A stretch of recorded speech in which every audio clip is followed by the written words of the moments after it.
anofanirwa kunamatwa nokuti ndimwari. Ndichada kushumira pamusoro pechinhu chandakajaira kushumira pamusoro pacho, although I know kuti Mwari unotipa zvitsva. Ndichada kutaura pamusoro pechinhu chandingati foundation kana kuti hwaro. Ndofunga chinhu chese chine mavambo, chinhu chese chine pachinotangira. Strength ye building foundation, strength ye muti maroots. Ukaadressa chinhu from the root stage, unenge uchiadressa the real issue. Ukabatira nyaya yese pamusoro, ukabatira nyaya even out of context, you will miss the real thing. So it's good as a believer to know and that my basics or the foundations of Christianity. Jesu achiuya panyika, wakasvika vanhu vachitonamata kudhara nemamwe manamatiro. Saka ari kuuya kuzointroduce chinonzi chiKristu changa chiripo yainzi Judaism. So Jesu paari kuuya ari kusvika machechi akatovakwa, vanhu vatori machechi, vanhu vari kunamata, but wauya kuzointroduce manamatiro anofadza Mwari kana kuti anogona kupa munhu ukama naMwari. So Jesu ari kuita a step on earth, but earth nyika yagara ine mamwe manamatiro. Saka auya kuzointroduce yatikataura a New Testament. Saka the old thing now inogona kuramba ichinetsa vanhu kana kuti vanhu vanogona kuva a mixture of Judaism neChristianity. chiKristu chinotangira pakuti munhu ukatengwa neropa rake Jesu. chiKristu chinotangira pafoundation yeropa rakadeuka paCalvary, ukagamuchira Jesu wamuKristu. Right, so chiKristu chinotangira pacross, chinotangira pakuwana salvation kwemunhu. Judaism vaingova vanhu vechiIsraeri vechiJudha vainamata Mwari nenzira dzekwaMozisi. Saka Jesu paanouya, vamwe vane mibvunzo yavanobvunza kuti wakauya kuzoputsa zvazviripo. Iye ndokubva ati I've come to fulfill the law. Ndauya kuzozadzikisa murayiro. So mukuzadzikisa kwake there's a dimension yandoti ndiparidze manhero anhasi andiri kuti iyo the real foundation. Nokuti pese pane era pafoundation panoita challenge yekuti your prayer life, kararamiro, your belief system inenge iri corrupted nokuti une wrong foundation. Vamwe vane wrong foundation ndo vanoti aiwa Mwari nevadzimu vanobatirana pamwe chete. Saka vane mamwe manamatiro ari a mixture, nokuti vane zvavakakura vachinzwa nekudzidza vakasazorumurwa kuti vave muna Kristu vavo. Saka kana munhu ava munashi ava chisikwa chitsva, zvoreva kuti kana munhu akunzi chachisikwa chitsva zvekare zvapfuura zvaapo zvazvitsva, he must be a learner kana kuti munhu anodzidza. Saka Jesu achiti endai munovaita vadzidzi, kureva kuti ukava muKristu you have surrender your life to learn. Mudzidzi munhu anodzidza. So chiKristu idimension yekuti wasarenda kunew knowledge yaunofanirwa kudzidza kubva mairi kuti unamate zvingafadza Mwari. So Jesu wauya panyika ari kuunza sungano itsva yeNew Covenant, yeNew Testament. Ndakaona kuti takaita era kazhinji zvichidaisiwa shumiri, kuti takauya kuzoudza vanhu kuti siyai zvakaipa munamate, which is wrong. Munhu unofanirwa kuuya kuna Mwari anosiyisa zvakaipa, nokuti hazvibve padecision zvinobva pasurrender to the power of God. Kunamata hazvibve padecision yako, decision unongomeka kusarenda kuuya kwaari, but wasurrender to the will and the power of God. Saka Jesu paprayer achiti munoona machamuchiri thy will be done, but you must know the will of God. Unofanirwa kuziva kuda kwaMwari. Tine zvatinoda sevanhu, but tinofanirwa kuziva kuda kwaMwari nekuziva pfungwa yaMwari. Saka chinonzi chiKristu hachibve pafoundation yeJudaism, it's a new thing after all. Reva kuti naivo maJudha vaitofanirwa kutotendeuka kugamuchira Jesu kuti vave maKristu. Havaite maKristu nokuti vaIsraeri naturally, vanoita maKristu nokuti vachava vaIsraeri pakutenda, by faith. So the New Testament is the movement of faith, having faith in him. So kana tasarenda tauya kuna Jesu manje, we need to know. So I would like to read Luke Luke 10.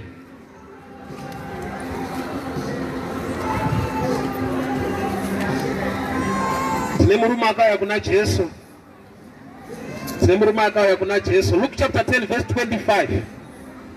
And behold, a lawyer stood up to put him to test, saying, Teacher, what shall I do to inherit eternal life?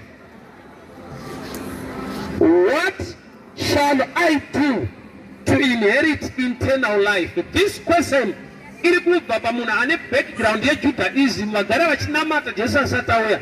Saka akaudzwa kunzi pane zvaunofanirwa kuita kuti upinde denga, une zvaunofanirwa kuita. Saka pauya kuna Jesu ada kunzwa manje kuna akabva kudenga wacho kuti ndingaite sei kuti ndipinde ushe hwaMwari.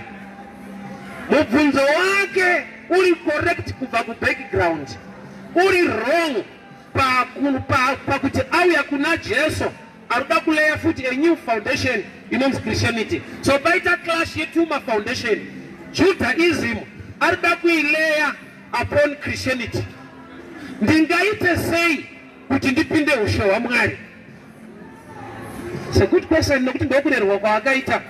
Wari kubvunza wacho manje ndiye akauya kuzoita zvinodiwa naBaba kuti vanhu vakatenda maari vaone ushe hwaMwari.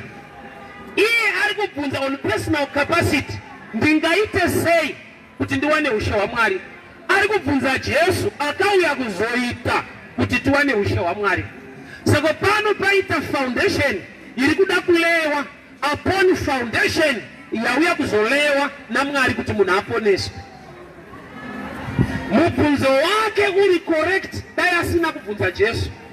Why? Nokuti Jesu ndiye akauya kuzoita, wakauya kuzoita basa paKalvari kuti ani nani anotenda maari aponeswe. Saka murume uyu ari kuti aiwa, iye kuponeswa indoida, panoda kuti mungondipa tipu kuti ini ndingaitewo sei. Ane zvaari kuda kuita. Question yake haisi valid kana ari pana Kristu. Dai Jesu asipo, that's a good question. Tonati kana munhu auya kuna Kristu manje, unofanirwa kumuziva, uye kuziva kuti akaingei, akaitei, ini ndinofanirwa kuitei. Chinoitwa nemunhu is to surrender unto him. Kare nanhasi chisina kushanduka muna Mwari ndechekuti he is holy, he wants people to be holy. But chaakaisa now to help people, grace provides solution. Law ine demands. Usaba, usauraya, usaita zvakati, usaita zvakati. Ukangokundikana izvozvo watocha denga hapana. Grace, Mwari havadi kuti uraye ube. But unozvigona sei? You surrender to Jesus, who gives you the grace or the power to live the way God wants. Tafanana nevanhu vari kuweka meti yakawekwa kudhara. But mawekera atakuita sitabatirwa nekuti tapiwa calculator. 2 plus 2 kana une calculator ndi 4. 2 plus 2 kana usina calculator ndi 4. But kana usina calculator ndiyo unenge uri calculator yacho unofanirwa kutonge wakangwara uchiziva. But kana une calculator you don't need to think. You press the right digits, the answer automatically will come out. Lord, kana wina Jesu uri munhu ari kuweka maths exam ane calculator, haisi your thinking kuziva kuapply the right digits. Icho chinofunga chega chakaprogramwa maanswer. Saka Jesu is solution kumunhu. Saka chinodiwa kuitwa nemunhu total surrender to him, so that he can empower you to live the way that can please the Father. Saka ere takaita dzimwe nguva isuwa shumiri takava nevhangeri ranga rakanaka dai pasina Jesu rekuti siya zvakati, siya zvakati, Mwari akude, siya zvakati unamate. Yeti kunotonzi kunamata hakusi kusiya. Kunamata kuya kuna Mwari ane simba rinoita kuti usiye. Nokuti ukasiya wega kuti uzonamata, zvapachena kuti haufanirwi kutonamata kwacho nokuti wakutokwanisa kusiya wega. Ukaona uchitozvigona usati wakunamata, hapasina need yekunamata kwacho. Nokuti kunamata kusarenda kuna Mwari kuti I'm not able, enable me to do it. Kunamata is total surrender to the will and the power of God, so that you can be able to live the way that please God. Saka ere atakaita dzimwe nguva vafundisi ndekudza ndisiye zvakaipa munama saka toona kuchecha kuti iwe munhu asiri right havakude vakanzwa rekodi dzako ukauya kuchechi vanoutywa kuti ashuwanga zikanonzi anopinda nesi iye neunhu hwake wai nekuti chechi haiponese munhu chechi inogona kutopa warning but Kristu unopa solution saka chiona chechi haisi worth kuti iparidzwe kuti haiponese muponesi ndiye anoparidzwa Jesu saka nhamo iripo ndeyekuti vanhu izvezvi ndakanzwa maitara statement iri so religious zvanzi inini handiuye kuchechi mfundi ndikatenda zvanzi handidi kunyengedza Mwari ndine nyaya dzangu dzandoita statement iyoyo naturally iri right spiritually ari wrong ndo vanhu vari kutodiwa huyai hakuna munhu anoti handidi kunyengedza Mwari saka kuchechi handiende zviri kuita kuti usaende ignorance nokuti taibi rotofanirwa kuenda ndiwe nokuti iye ane ropa rinosuka zvinhu iye ari redi kuti akuponese iwe wakuti handiende handidi kunyengedza Mwari saka pauchaita right ndepapi iwe usina Mwari nokuti anokunatsa ndiJesu saka pauchamira usina Jesu kuti uzonaka uye kuna Jesu nderini. Let me give you this understanding. Chakapa vanhu kunyura mazuva anowa hakusi kutadza in terms yezvivi. Chakapa vanhu kunyura kusapinda muareka nokuti bhaibheri rinoti Noa vakareka for 7 days dho ranga rakavhurwa Mwari ndo vakavhara dho zvoroti areka yakavakwa ikapera rikasiwa dho rakavhurika vanhu vachiignora. Chinotanga muna Mwari isolution hakutange problem kunotanga solution. Chakapa vanhu kuchapa mazuva aloti hakusi kutadza. Chakapa vanhu kucha kutadza kuva in agreement nemaangels akatumwa to take people out. Girozi padzakatumwa kuSodom neGomora hadzina kuuya nemazita evanhu vachabuda. That's why tisina kusvikira kumba kwemunhu. Ukaverenga zvakanaka bhaibheri rinoti Loti paakaona varume ava pageti akaenda akavakumbira kuti uyai kumba kwangu kuti vanga vasingaende kumba kwake. Angels were not sent for Lot, but Lot wakava ne spiritual understanding yekuva ne kind of relationship yakanaka nevamwe akati uyai kumba kwangu zvenyu mukadya mugeza tsoka mangwana mupfuurira mberi nerwendo. Kuti chakapa Loti kuzobuda haisi nyaya yekuti anga asingaite zvinoitwa muSodom, inyaya yekuti ane zvaakaita kwete zvaakasiya. I'll explain something. Somebody came to me akandifundisa ndakasiya zvese zvakaipa but Mwari haasi kundikomborera indava. Ndikati zvitori correct nokuti paunofungidzwa kuti wakasiya zvakaipa inyaya yekuti hausati waakuziva hauna kusiya akakusiyisa hausiriwe ndiye mauri. Hauna kundinzwa. I'll give another example. Isu taiti tikasadiridza garden mudharaindirova but tikadiridza anga asingatitende. So takaita question sevana inda mudharawi tikasadiridza anokurova but ukadiridza hambutenda. Saka patakavabvunza kuti mudhara hamutende wanitadiridza zvikanzi handifanirwa kuutendai nokuti ndimi muchadya. Kureva kuti inzwa ukasatoita chakaipa hauna kuitira Mwari favor. Ukasaba anoenda kujeri ndiani? Ukaba ndiwe. Ukatora mukadzi wemunhu anogadzikwa demo ndiani? Ndiwe. Kureva kuti ukatarisa nyaya yese hapana benefit yaMwari kana 1.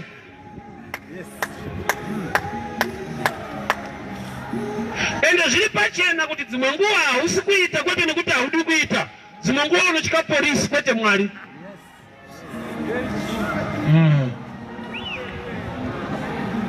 Hapana nguva yekuti une zvausiri kuita kwete nekuti haudi kuzviita but dzimwe nguva zvekuitisa hazvipo. Nokuti kuita ndokunge une zvekuitisa ka. Mazuva ano munyika yatiri kurarama zvinhu zvaoma kusvika palevel yekuti kutadza chaiko kunotonetsa. Nokuti kuti urove munhu power hauna kudya. Kuti uchinye hauna zvekudada nazvo hauna chinhu. Saka kutotadza kwacho kutonetsa kutadza kutadza. Munhu atoswera asina mbotadza kana kuti ukeche mari hapana. Unoziva kuti hautadze gore rino. Yes. But izvozvo nawo Mwari havatawana hausi kutadza vari kuda mata. Ukasagamuchira Jesu usingaite zvakaipa zvese you can still make hell. Hakusi kururama self righteousness yemunhu. Why? Mark Matthew 6:33. But first seek the kingdom of God and his righteousness, not yours, his. Kururama kwake. Waipakaruramiswa muna Mwari kuburikidza na Kristu Jesu. Kuti kururama kwedu is a gift. Ukanzwa chinhu chichinzi gift kana kuti chipo, haisi salary kana kuti wage chaunofanirwa kuwana. Chinhu chawakangowaniswa usingadeserve. Ukatoona chinhu wachishandira hachisisiri chipo, mugove. So righteousness is a gift. So murume is a lawyer, so educated, and akakura traditions e Judaism. Saka pauya kuna Jesu ati mukuru ndingaite sei kuti ndipinde usha hwekudenga. Ari kubvunza wacho akabva kudenga kuzofira vanhu kuti vanhu vatende maari vapinde. Iye ari kuti aiwa ini ndatoitawo futi, ingondiudzai zvokuita. Tell me what to do so that I can inherit the kingdom of heaven. Maybe because of time, but let me explain to the pastors. Jesu ndokubva atanga kutsanangura navo zamunhu anoda kuita Mwari havakubvise kana uchinyanya uda kuita, nokuti iyo ifree will kugamuchira Jesu woruramiswa nechipo chenyasha kana kuti kuzviruramisa wega nekusaita zvakaipa. So Jesu ndokubva atanga kutaura mimutindo zvikanzaiwo ingwani murau unoti kudini, usaba, usauraya, usaita zvakati. Iye ndokubva ati mudhara dzese dzamataura idzi ndorova kubva ndiri mufana. So svika izvezvi 10 out of 10. Unogona zvese izvi, but wauya futi nemubvunzo iwe uchigona kuti maari mune kakushota kaari kunzwa even achigona. Maari mune kakushota. Why? Nokuti paataura naJesu ati kubva ndiri mufana miranda ichengeta zvekuti fe. Saka wabvunzirei kuti ndingaite sei iwe uchitogona zvese izvi. Jesu ndobva ati kana muri shasha dzinogona kuita, rega nditsanangure chimwe chinhu kwauri. Tengesa zvauinazvo upe kuvarombo unditevere. Sakaenda dzipa nenyaya rega nditsanangure chinhu chiri so quick, nokuti mindset yevazhinji pavhesi iyoyi yakamhanyira pakuti saka kana une mari unenge hauendi. Apa Jesu haana kuti tengesa uve murombo, ati tengesa upe kuvarombo. Mastatement akatosiyana. Jesu haana kuti tengesa zvauinazvo uve murombo unditevere, ati tengesa zvauinazvo upe kuvarombo. Uri kuziva kuti tiri kufaitwa apa naJesu chii? Urombo. That's why Jesu ati kana ndasangana newe unodai nini, une zvauinazvo, I use you as a vessel to bless others who are poor.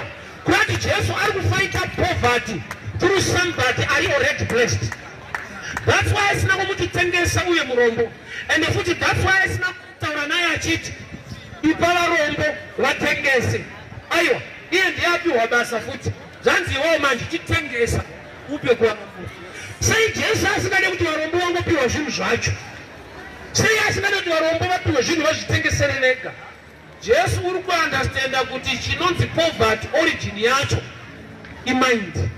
Saka murombo ukamupa zvinhu kuti tengesa zvinochipa, kwete kuti zvakachipa, but iye akachipa. Yaanoti mari zhinji ishoma. Basa kune munhu kuti kana neimwe mari muhoma anovhaira zvokuti ukazomubvunza kuti imari unomunzwira tsitsi.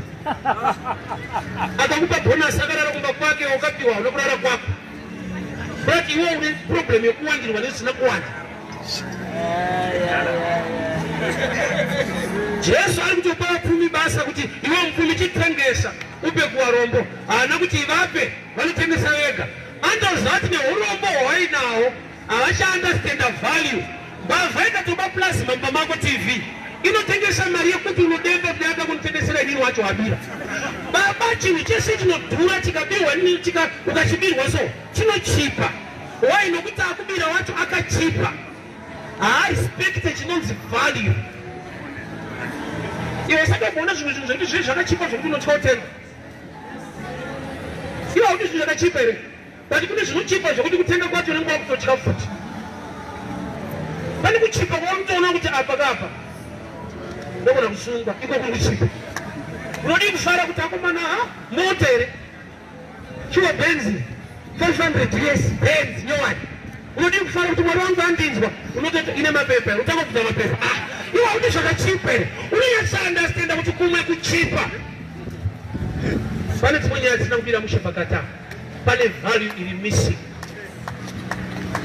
So Jesu arikutaura nemurume uyu. Arikuti aini kubva ndiri mupana ndairova, ndaipa, ndaikwatira 10 out of 10 pamalaws ese. Chingondiudzai chete. So paakaudzwa nyaya iyi manje, ndopaakati achichabuda manje. Nditengese zvinhu zvangu ndipe varombo, nditengere imini. Nditengese ndipe kuvarombo. Haana kunzitengesa uye murombo. In other words, Yesu arikuti pakutengesa kwacho, iwe unosara une zvimwe, but varombo unovapa. Haisi robbery, igiving. Uyu ndokubva atadza kuwirirana nevhangeri iroro. In other words, Jesu arikuti pese paunobhilivha kuti I can do it, une chaunotokundikana.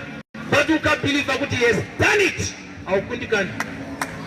Ari kubvunza Jesu, ndingaite sei kuti ndipinde mushe waMwari? Wari kubvunza wacho ndiye akauya kuzoita kuti mutende mupinde. Murume uyu arerwa mutsika yechiJudha. Ndanga kutaura ndichiti Jesu paakatouya panyika akasvika machechi ariko kudhara. Achitokura so akatokura achitendawo muchechi Jesu. Ariye wacho achafina vanhu, ariye wacho anonamatwa. But paakauya panyika aitoenda kuchechi kuchitoparidzwa iye ari mubhenji. Saka zvada kuti vanhu vagara vane kunamata. But Jesu paauya kuzointroduza chinonzi chiKristu, pane clash ye-mindset kana kuti knowledge. That's why mudharayo ati ingondudza zvekuita da kupinda denga. Waari kuudza wacho ndiye akauya kuzoita kuti ani nani anotenda maari ave neupenyu husingaperi. So internal life haiwanikwe human effort, inowanikwa mutotal surrender to what God has done through Jesus.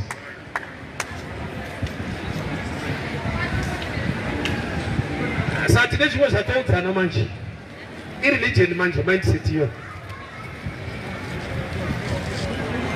Zvese zvamuri kuita izvi mukazvisiya mukauya kuzonamata Mwari anokudai. That's wrong. Rangu rinoti for God so loved the world, not the church, not the Christians. I'm sure somebody amenokana ndisikuwadza. Panotangira Christianity, Mwari vakada nyika kwete maKristu, kwete church, nyika. John 3:15, for God so loved the world, he gave his only begotten son. Chirikunzi world, munhu wese akadiwa naMwari. Haunamata kuti Mwari akude, unouya kuzonamata nokuti anokuda. Hatinamate kuti Mwari atide, tonamata Mwari akatotida. John 3, for God so loved the world, he gave his only begotten son. That is foundation yechiKristu, kuziva kuti ndodiwa. Haibve pakuti pamwe ndikaita zvakati achandida, wakatodiwa uri wrong. Pawakadiwa waitunzi nyika kwete mutendi. Haana kukuda nokuti pane zvawakagona, akakuda nokuti ada kukugonesa. Akatida. Saka munhu wazhinji ati tikanamata so, pamwe Mwari angatide, unotodiwa saka chifanirwa kunamata. Haunamate kuti Mwari akude. Foundation iyo saka tinzwa pakaita problem. Uzwa munhu achidai Mwari apindira. Akakudza kuti akaenda ndiani. Nhamo inoparidza, problem inoparidza. But inoparidza chokwadi, shoko raMwari rinoti kuti I will neither leave you nor forsake you. I respect murume anonzi Peter, Mark chapter 3. He was broke to a level yekuti akazvikuritsa pachena. Silver nendarama handina, but such as I have. Brother vanozvari nyangwe pasina cash, Jesu aripo. Iwewe manje ukashaya mari, dai Mwari vapindira muupenyu hwangu. Mari akakuudza kuti kana ndisipo Mwari aenda. Peter, he was conscious of the presence of Christ.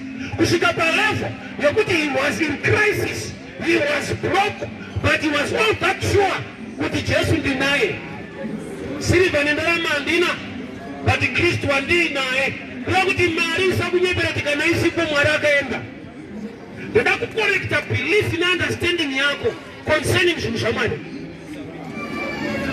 Matraditions nekutaura kwevanhu. Saka vanhu vakaona munhu ane problem, vanomuti dai wanamata. umwacha Antonamata. Why tinenge shamwari dzaJob? Job paakapinda challenges kune shamwari dzakauya dzikati uneya wakatamba. Zvese hazvingaitika mahara kuda pachena uneya wakatamba wakatadzisa Mwari. Why ndokurerwa wakatakaita kuti pese pane problems muneya amene zvaari kukanya. Problems they happen to good people. Problems they also happen to bad people. Vanhu vari right vanosangana nematambudziko, vasiri right vanosangana nematambudziko. Matambudziko haisi foundation yekuti ungaclassify munhu kuti haana mata nekuti ane problem.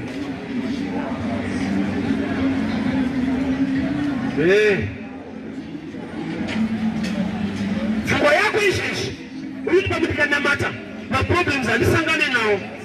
Ukanamata uchasangana nawo, but une reasoning neunderstanding yekuziva Mwari wawe naye who will make a way. Alright, ndikanze kuri patext. So murume uyu ane zvaari kuda kuita. Ndingaite sei kuti ndipinde ushe waMwari? Ane zvaari kuda kuita. Ari kubvunza ani? Jesu akauya kuzoita. Saka kusamuziva kunoita kuti urambe uchida kuita zvaari kuda kukuitira. Kusamuziva kunoita kuti utsvage kuita zvaakauya kuzoita. Kune munhu ndaragara kuna Jesu zvinoti baba vangu vada kutofa, kukuteerai ndoda, but ndipai nguva ndonoviga baba vangu ndizokuteerai. Jesu ndokubva ati rega vakafa vavige vakafa. Naturally hakuna chitunha chinoenda kunhamo, noti matauriro aya madumikira. Jesu ari kuedza kuti dii kuna tsanava inhau yekuti wavari kutaura naye anonzi resurrection and life, anomutsa vakafa.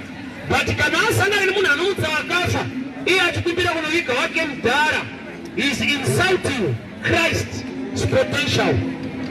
Ari kuwanzira Jesu kuti unogona kumutsa tipu but wangu mudhara ndofushira. Ari kuudza anomutsa vakafa kuti ndipei time ndonoviga baba. Kurati kusamuziva kunoita zvinhu zvife uinaye.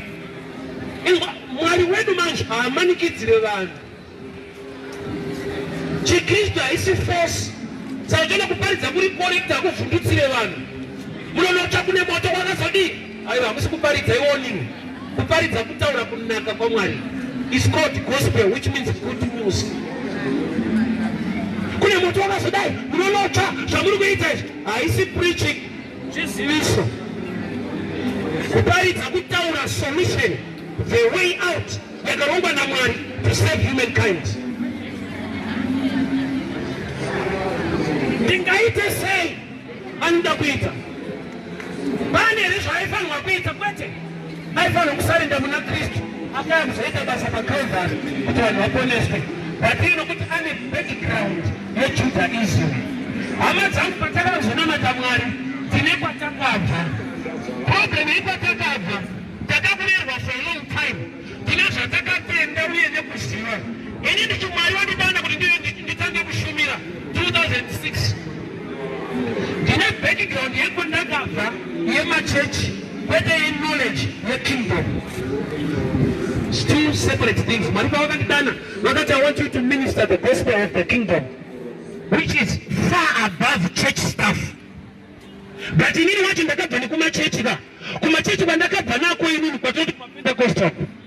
It needs time to explain what is Pentecostal, but anyway, and the subject. But kwatakabva nako isusu takarerwa kunzi Roma haina mate, mapostori haana mate, ndozvo makuru atakaita isusu. Ameno kana makazoudzwa zvinhu. Ini pandakakura nekumachechi kwatakarerwa taiudzwa kuipa kwedzimwe chechi nekusaita serious kwavo. Saka Mwari pawakandita mufundisi vaifanirwa kurabha information iyoyo, nokuti chinoita kuti chechi imwe iti imwe chechi haina mate havana kubvunza Mwari kukompeyana kwavo. It's not from above, zvinobva mumusoro kwete kumusoro. Chechi akati haisi serious, hakuna chechi iri serious, kune vatendi vari serious muchechi.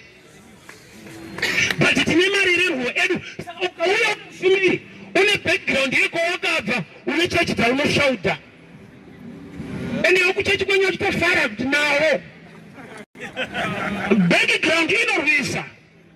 It's good to know your history, but pane danger ndepekuti vanhu motikari ine magirazi mayo pane windscreen ka nekaview mirror. Kana uchidriver unotarisa through the windscreen. Sometimes you check pa view mirror. View mirror kadiki isaine kuti kwa wadha akusiko kunenya hombe kwa uri kuenda ndoko unoda greater vision. Nokuti ukadrive mota wakatarisa pa view mirror unokolida ne future, unorovera kwa uri kuenda nokuti pfungwa yako iri kwa uri kubva. Tese pano takunamata, vamwe takabva kumasvikiro, vamwe takabva kune dzimwe tsika dzevamwe machechi. Kune mumwe ane tradition yake kwete yekudenga, nokuti kana uchinamata unopfugama wotarisa uku. Vhesi yekuti tarisai uku ndisati ndaiwana zvangu amene kana vanadzo dzekunotariswa. But chandakadiscover uchaona kuti kana kunamata kuri kwedirection kungangodiwa imwe type yevanhu pane imwe nzvimbo, kwete kunamata kuri general. Why? KuJerusalema Solomon avakatemberi akati baba vanhu venyu vakanamata vakatarisa kune temberi muvanzwe panakazvinzwawo avakatemberi one type one leads one vainamata vari mu one place. Sakune kwavaitarisa mazuva ano Mwari akunamatwa nemunhu wese pasi rese. Kwatinoti kumabvazuva kana uri kuIraq kumadokero. Saka mune mangu kutarisana mese hapana kwese kumabvazuva. Why? My directions are natural.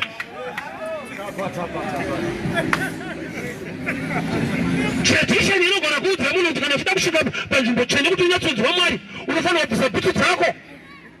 Tradition ke kwa pakatendeuka munhu ari paucheya akagumira mumakumbo tingazive sei kuti ari serious, nokuti haabvise bhutsu nokuti haana tsoka. Kana kunamata kuita munamata kuri kutsinzinya kwa pakatendeuka bofu tinoziva sei kuti latsinzinya. Unaona wale kuti tikaita maprinciples edu asiri general concerning the kingdom tine type yevanhu vasika qualify kunamata nesu. Yet the kingdom of God is the type yechurch.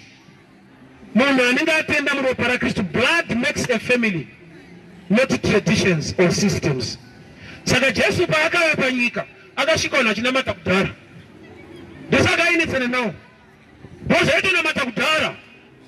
Aita akaintrodusa chinhu so vaibva vata baba Abrahamu vasikadaro kuzodai kuza vanhu vainetsana naJesu vanga vasinganetsani naye kubhawa kuchechi, especially musi weSaturday. Jesu aringe akatanga kunetsana nemasavata pese paita akaita chinhu wainza kuti dheti racho harisiri, waporesa munhu but dhei racho harisi, waita zvakati masavata naJesu zvazvichinetsana zvingaiti. Handitara vanhu asi tara vaunhu type yakanetsana naJesu big time asi vaone kubhawa masavata. Aita akagoita chinhu Saturday aibva anzi kuofisi tibamunini munamata kuri right but apa muri kukanya madhea muri kuita zvinhu asiriwa. Shikari yakazovabvunza kuti ko mombe ikawira mutsime uri musi weSabata munoitei nayo? Zvikanzi tobvisa. Unoona here kuti weight yaupa kurespecta Mwari yanga iri shoma.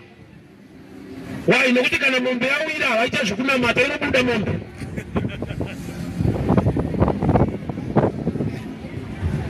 Matradition sakaitwa Jesu manje anoti ndakatumwa kumakwai ekwaIsraeri akarasika, ndo calling yake naye.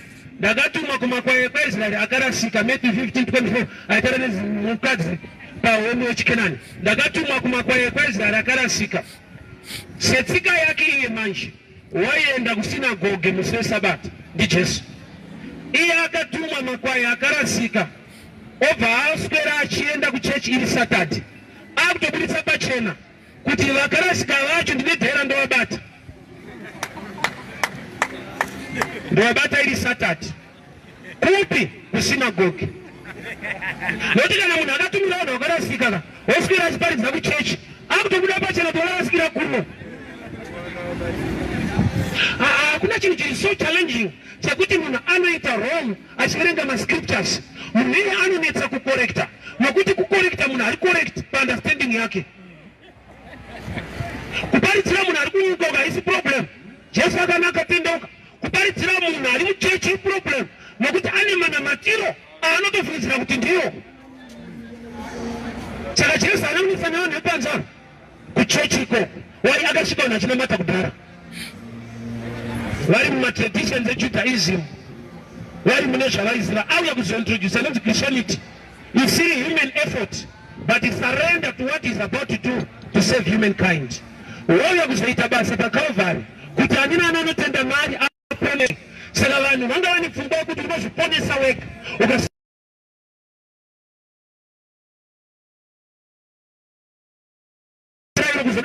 kuzodai pane paanokundikana.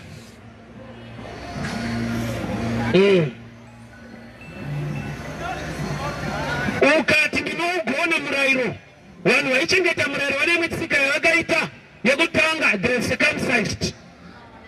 Iyo sabata uri kuchengeta kutsingiswa hauna. Watochikora Paulo nobva kuti ukatochikora 1 wachikora yese. 7th day vaizorora, gore rechi7 vaizorora futi. Iwe uri kubata maSaturday but gore rechi7 hausi kuzorora, hauzvigoni.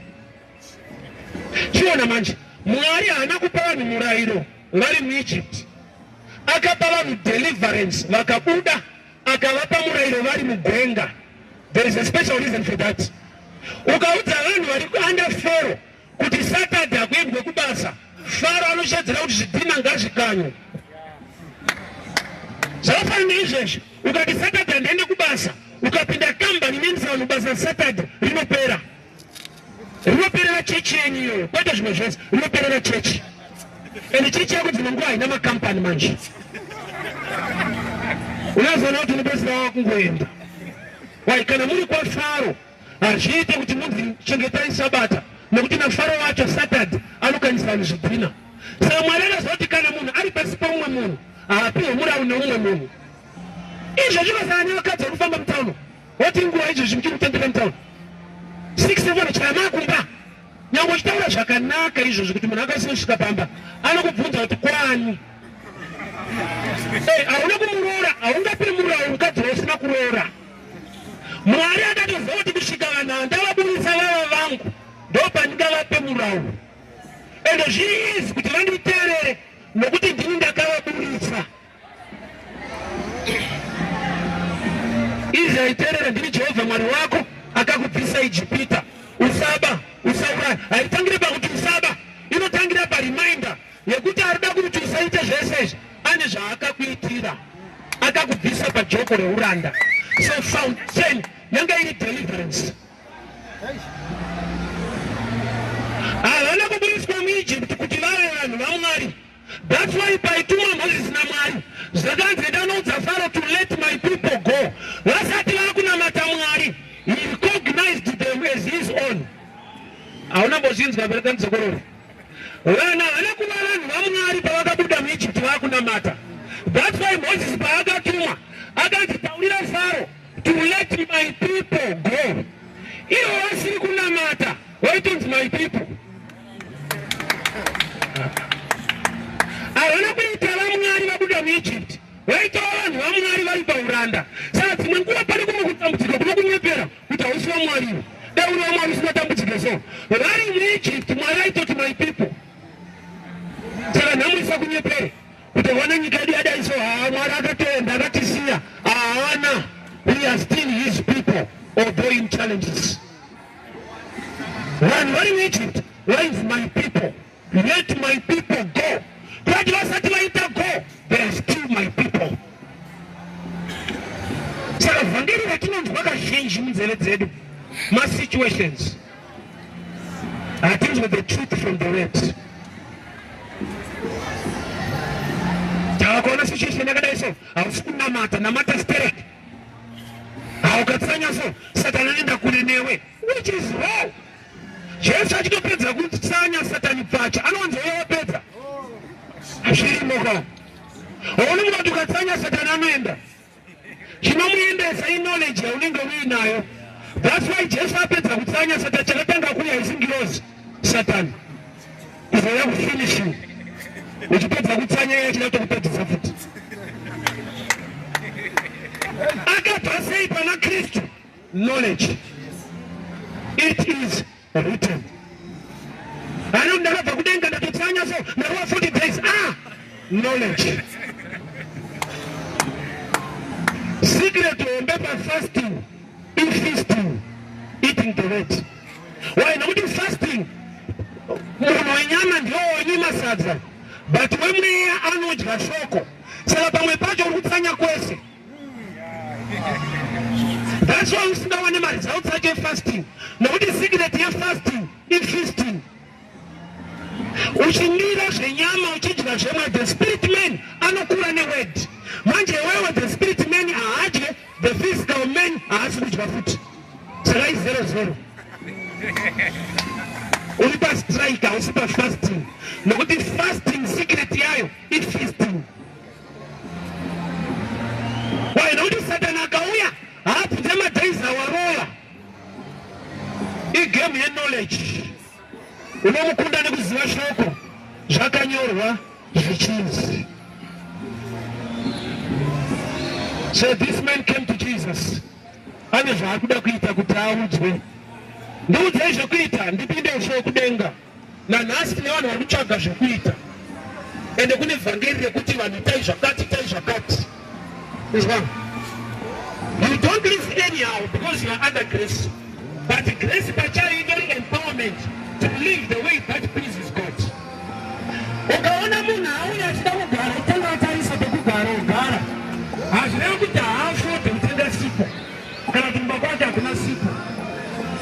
Kuziva kwake value yesipo ndokunoita kuti arespecte pekugara. Saka munhu akaziva value yeropa raJesu rakamutenga haadzokeri mune zvakaipa. Kune type yefaini yekuti ukabviswa kupolisi unotoona kuti zvinhu zvacho zvakangosiya kuzviita. Ukafunga faini yacho kuti hatakangosiyana nazvo. Why haungosi kuenda papolisi mari.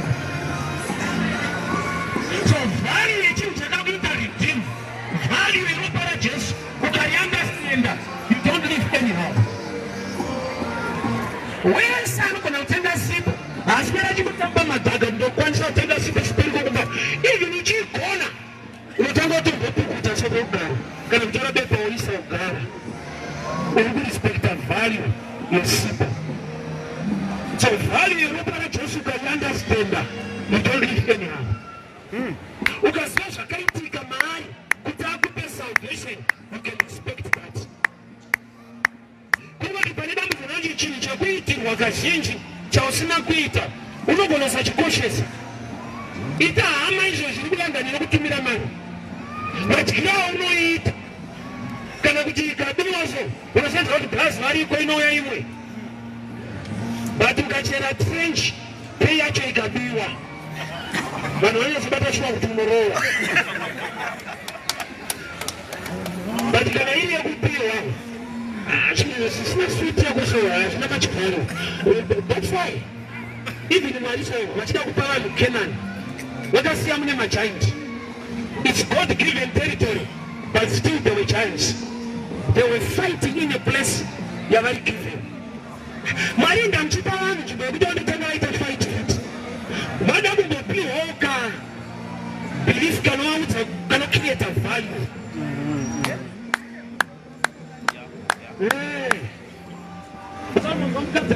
Sangorwana 9 months amutizive leba mizive. Leba iyo yakaifunga yangu achida kuchirova anongoti usadaru mwanangu. But amudayo zoti but leba. Value inoita kuti chinja respect. Switch on brother. Give passing. You take on mutsime. People, I want you to understand this. Tese tiri kumachechi kwatiri tine kwatakabva.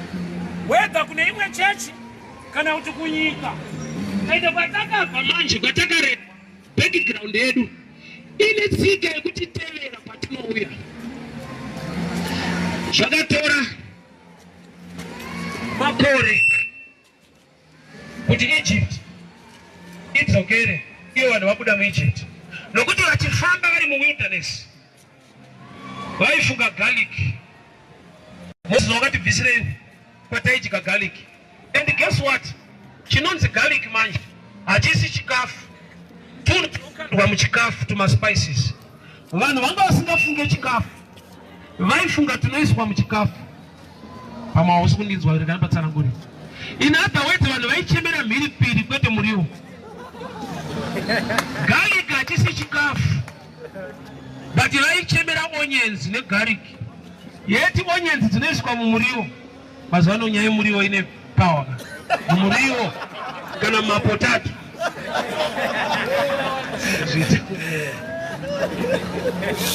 vanhu vakachemera garlic hachisi chikafu vanhu vakachemera onion hachisi chikafu kuda kuti munhu akasaziva vhari yezvinhu zvamwari anochemera zvisina basa.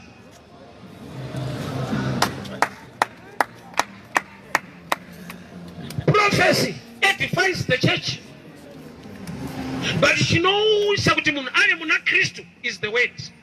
But chinoona kuti munhu angatorova time yepreaching oenda kuprophecy itype yegarlic. Vanhu vanogona kuda kubatwa pamusoro onotaimira nguva inonamatirwa vanhu haadi kusvika nguva inoparidzwa why haadi kubatwa mukati memusoro haadi knowledge haadi word which is the food anoda garlic tumaspice onamatirwa odona dai nhamo yaenda nekudona dai yangu yakapera ndakadona kakawanda ngobatwa so pasi saka nhamo ukadona inoramba yakamira kuti mukatende hautodona zvako haiendi nekudona ine misikanzwa isingaite hauhodhi hauna chaunotengesa hauna zvaunoita unongonamatirwa uchidona chete wotarisira kuti 2020 something big is coming. You learn to acquire knowledge. Psalms 23 akazodza musoro wangu namafuta chinonzi musoro knowledge chinonzi musoro idea mukombe unofashuka zvinhu zvaunobata zvine chekuita nemafungiro. So jona challenge yedu maKristu sometimes tiri pa dimension yekuti we love miracles and we ignore knowledge on the ground. I will explain. Mwari vakati let there be light. Ndo vakasika futi zuva. Zuva rinoprovide chiipa nyika light. Koinga wani ndo vakati let there be light. Wakadi kusiyana nazvo. Light rakatarwa pekutanga. Rakanzi let there be light. It's a miraculous thing. Rakangobva from the word. But light ratana ropanyika is from the sun. In other words, Mwari vari kuti there are things that I do miraculously.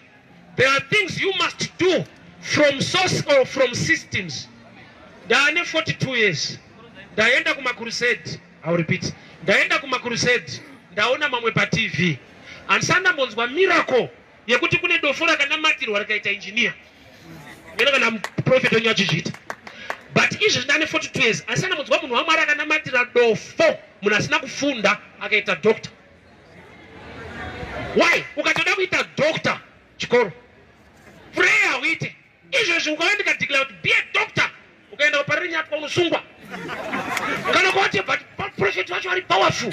You must acquire knowledge from the source ye academic. Kune light from sun and light from the word. So kune zvekuti ukazvitsvaka mamiracles azviko ndatokudza ndine 42 years. Asi ndaiwana miracle. Yerombe dofora kana matirwa rikaita engineer. Hakuna. Kune mwenye isikabude zvishuwa usatokuvharwa. No matter how doctors vari educated vanorapa vanhu. But medically ukadambuka ruoko vanogona kupa artificial hand. Ukabva gumba vanogona kutipa artificial leg. But ukadambuka musoro akusati kwane artificial head. And anfunzo kuti ichazovako. Kune dzimwe nyaya dzavafanira kuti apa kana munana wacho hakuna. Kuna artificial head.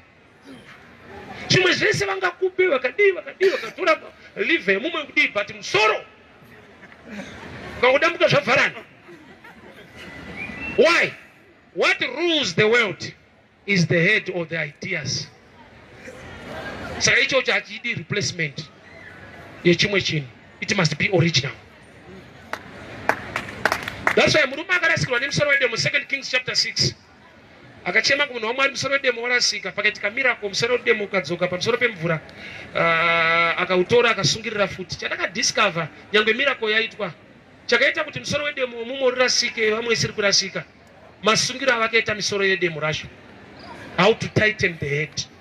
Usafane pamponofuza kuti mweya china but iri wose uri kunyatsosunga zvinhu musha. Mamiracles toada but kusunga wedemo kuda kudzidziswa vanhu.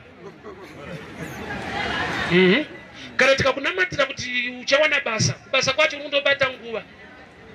Hausviki na level nderenyasha graft rachero tawo rinopera renyasha iro. Demo roda kudzidziswa vanhu kusunga. Kune knowledge iri natural but ine umwari. Yekuti mvura hairaramiswa nemvura. Cheshe chinorarama chinoraramiswa chinopiwa upenyu naMwari. But hove ikabuda mumvura even Mwari ariko inooma. Kana ikatonamata yabuda mvura kuti munoshamisa makatendeka mvura haina basa inomera muprayer.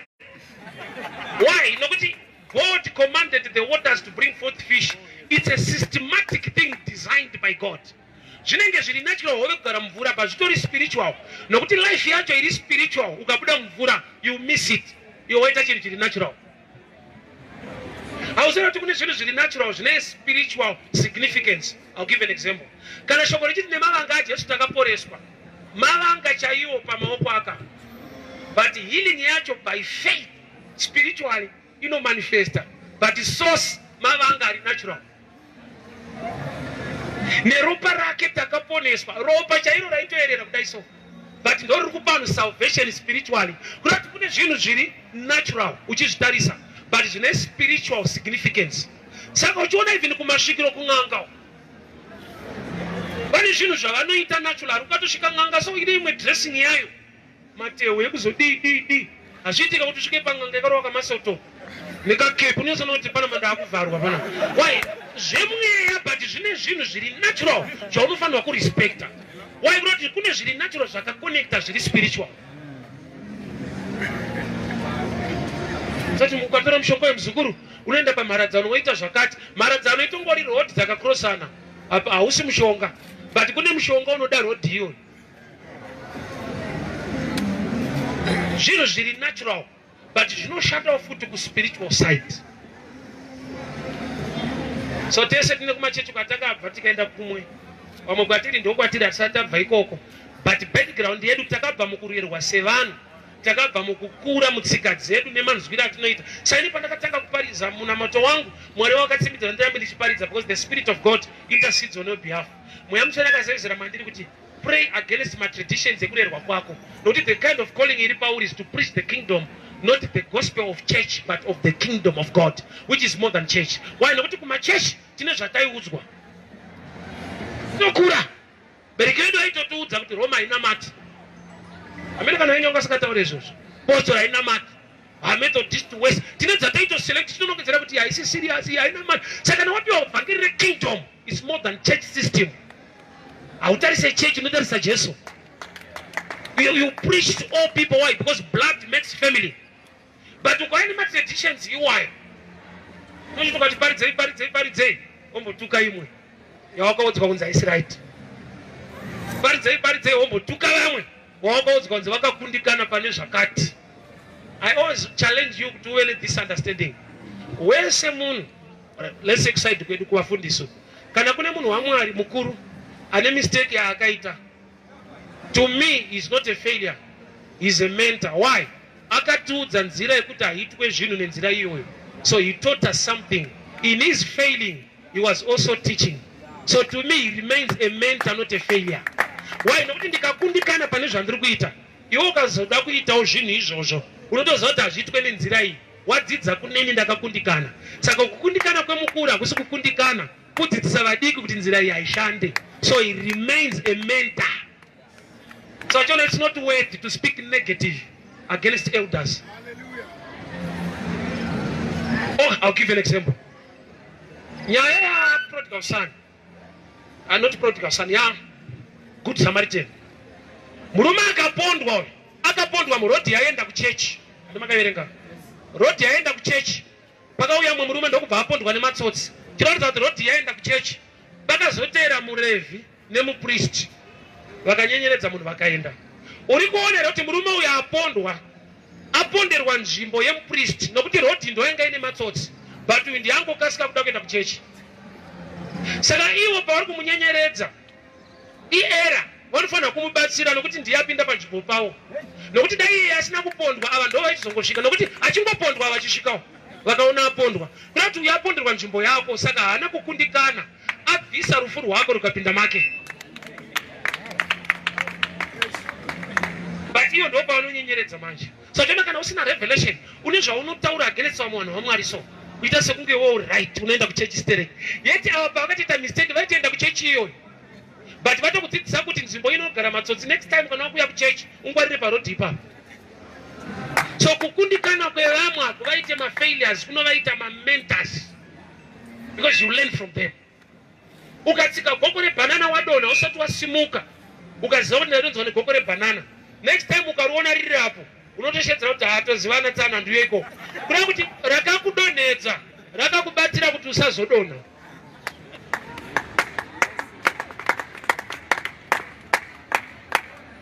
So tine mabackground edu atakarerwa nawo, tine zvatakaudzwa. Pese paunotora information kuvanhu, you are subject to error. The truth is from above. Chinoita kuti uyu asazive kuti uyu haana mate, inyaya yekuti uyu wacho haana mate kuburikidza neuyu, kana kuti haana mate uyu chete. Waibvunza Mwari wacho anonamata unoshokwa. Hapana anodiwa naMwari zvekuti unofungidza kuti pamwe kudenga ndokuchaita noise ka. Kuchapinda imwe type yekuti wega uchashedza Mwari kuti yeuyu makaivheta ere uyu. Asi kune dzimwe dzamakasiyana, pane dzandoziva dzamukomana.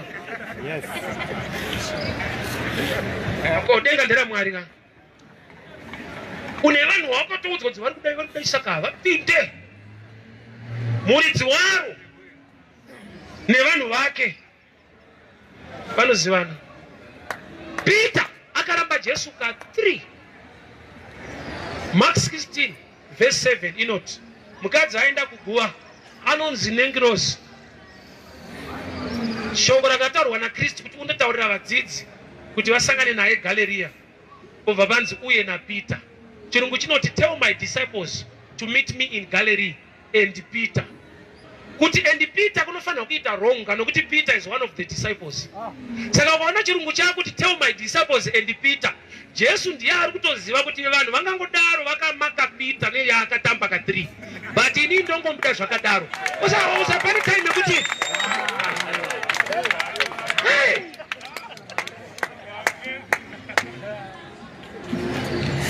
unoziva here kuti kunamata kuri paimwe dimension yekuti it becomes so personal, zviri kuitika nemunhu naMwari wake, zvekuti munogona kuisa judgment iri wrong pamastandards enyu musingazive mission yezviri kuitwa naMwari nemunhu wake. Samson vanhu vanomupenda nependi yekuti aida wakati stereki, yeti ukatarisa calling ya Samson naKristu Jesu vakafanana pakudai so. Samson munaziri wa Jehovah, a Nazarite, and Jesus is from Nazareth. And Samson kana achifighta anofighta ari one. Jesu akazobata basa ari one. Samson chamudriver kuda vakadzi ndo zvakafanana na Jesu. Jesu anoda chechi nokuti ndo mukadzi wake. Saka ane mukadzi wechiJudha waaida ndokubva azoda mumwe mukadzi muGentile. Saka Samson na Jesu vakafanana noda vakadzi, but in context yekuti mukadzi chii ichechi.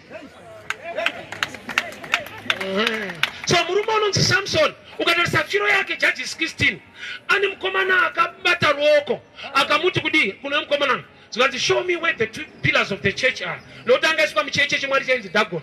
Ndokubva anobata the 2 pillars, ndokubva anamata kuna Mwari, ndokubva awanima 2 pillars vanhu vese ndokubva vafa.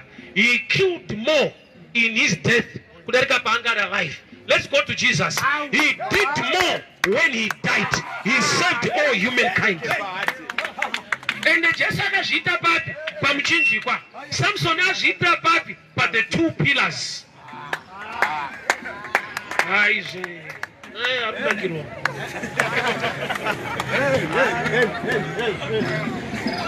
Samson wakabviswa maziso, haana kunamata kuti Mwari ndidzorerei maziso, akanamata kuti Mwari ndipeiwo simba zvakare. Inde asinganamatire chiri missing maziso kuti aone. Uchaona kuti Samson problem yake yaikanganisa ministry yake maziso. Saka paakabviswa maziso angaitirwa favor. Pakuti kudii? Calling yake ndeyekuuraya vaFiristia ka. But maziso aimuonesa musikana akanaka kuvaFiristia. Saka he was realigned to the calling. Saka uri kuona here kuti aita akauraya vaFiristia anenge akabata chimwe chimuFiristia chinonzi Dherira. Ende ukatarisa dzimwe nguva ndo mararamiro edu. Rimwe vese vhangeri rikaparidzwa unorida amen powerful, but une imwe chawakabata chimuFiristia. Une dzimwe nyaya dzaunoziva kuti apa mufundisi usabata. Zvakaipa kudaro aiona chakanaka mune zvakaipa. VaFiristia vanoincluda Dherira, but iye aiuraya vaFiristia osiya Dherira. Nyaya isi yaSamson nhasi anzoke kuno muromo. So background yedu nekwatinobva nako kuno corrupta tauya muna Kristu. John 4:24. Mukadzi akagara patsima arikutaura naJesu ari kuti Mesaya achauya. Ene Mesaya akauya achatudza chokwadi. Ipapo ari kutaura naMesaya akauya iye achiti achauya. Kureva kuti tradition inoita kuti umirire zvinhu zviripo kudhara.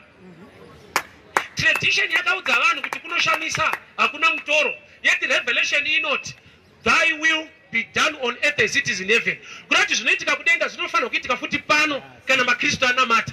But tradition yakati nhamo panyika rugare kudenga. Yet rugare rwekudenga runomanifesta panyika when you pray the will of the Father. Saka munhu anogona kusvika kufa ari muproblem so achita ndezvematambudziko epanyika pana tinoenda kumusha kunozorora. Iye akati uyai kwandiri makaneta makaremerwa ndikupei zororo. Jesu the word uyai kwandiri. Iwe wakamirira kufa kuti uende. Do you know kuti internal life hauiwane kana wafa? Internal life unoiwana nokuti akafa ukatenda mari. Internal life zvainoita haireve kuti physical haufe. Inoreva kuti ukafa unomuka futi nokuti unayo internal life. Iyo haifi. Ndo yanga iri muna Jesu. That's why paakafa akamuka. Nokuti internal life kufa haisi last solution, last phase. It's a passing phase. You can rise again. So pani kuma kuunderstanda kwakarobwa isusu nekuda kwematradition nekwatakabva nako. Kune machechi dzimunguva vasikawirani vachitukana vanoonererwa vari kuchechi vanenge vachituka chechi. Nge mazuva zvati wandei manje. Kune vanhu vekuti vanongovenga vanhu vaMwari nokuti vakaudzwa nemufundisi wavo. Kwete kuti vakanzwa Mwari. Usaite ruvengo rwokukwereteswa. Kune munhu wawakamaka kwete nekuti akakutadzira kana kuti Mwari akakuudza kuti hasi right wakaudzwa nemumwe munhu. Kuringa vanhu kukwereteswa zvivi. Ini ndikavenga idzi ndoparidza against idzi mese munondifarira kubva madzivenga. Haana zvaakakuitira iwe. Makabvunza Mwari here kuti ari wrong. Pamwe pacho chinhu chiri personal kwatiri, but church inoitwa trek into enmity without revelation. No power ine matraditions. Tini kwatakabva nako izvi. Tini zvatakaudzwa pamusoro pemapostori. Tataudzwa kunzi havana mati kwete naMwari nevamwe vanhu. Osa munhu asati amakisa bhuku haafanira kutuka vamwe kuti idofu. Zvafanira kuti pakukopa usakope munhu asati amakisa. Nokuti akangonzi 0-20 wega wakutochema usati warohwa. Kutoziva kuti pakaipa. Yedu chechi ndoye right, pata wedu ndiye right. Zvedu zvakazodaisa inzwai. Kana Pauro ainyora tsamba kuvaEfeso kuvaGaratia, tsamba dzacho hadzina kufanana dzaainyora. Chechi dzichinamata Mwari mumwe chete, vane mweya mutsvene mumwe chete, but tsamba padzainyorwa kumachechi dzakasiyana. Why? Vanhu panzvimbo vanosiyana, but vese vachinamata Mwari akafanana. Saka pfungwa yekuti kana munhu asingapinde nesu haasi serious, itradition. Why? Vadzidzi vaJesu vakaona munhu aidzinga madhimoni vakamurambidza. Vakaenda kuna Jesu vachibvunza kuti vachabhigwa kuti shiwo mamurambidza asi mutimu redu. Jesu akati aiwa. He is part of us. Saka vaifunga kuti munhu kuti anzi ave part of them anofanira kunge ari among the 12 disciples. Saka vakatarisa list yemadisciples vakaona kuti itima imwe but iri kuita graft redu. Ndobva vadzivisa vanhu. Kune vanhu vasiri mulist yechechi yenyu vari kuita zvaMwari chaizvo. Ende zvinotodiwa naMwari wacho sterek. Yekunamata Mwari iri dhipa kusvika kuti pane rimwe hure Mark 14 chifere chakazodza Jesu perfume. Vadzidzi vakasaitirwa mushe, Jesu akaitirwa mushe. Vadzidzi vakatoti yatambiswa perfume. Zvichiitirwa Mwari, Mwari wati achifara, imi muchinzwa loss. Why? Nokuti pane kusaziva kuri mamuri. Revelation is dangerous pakudai. It's just by grace. Haina basa kuti une title here. Revelation. Haina basa ne title ye church. Haina basa kuti uri prophet uri mwana wesangano. God by grace he can give you a revelation concerning something. Mukadzi uyu paakazodzora Jesu perfume, Jesu akataura achiti zvaitwa nemukadzi uyu azviita in preparation of my burial. Kurati andiunzira birthday present. Chiri normal kupa munhu birthday present. Chisiri normal kumupa makorokoto erufu. Imagine woona munhu ari kufamba mutauni akaonda so, obva muti baba ndingokutsvagirai kofi renyu pa tausa. Unoiswa imo mundiwe. Vanhu havadi birthday present.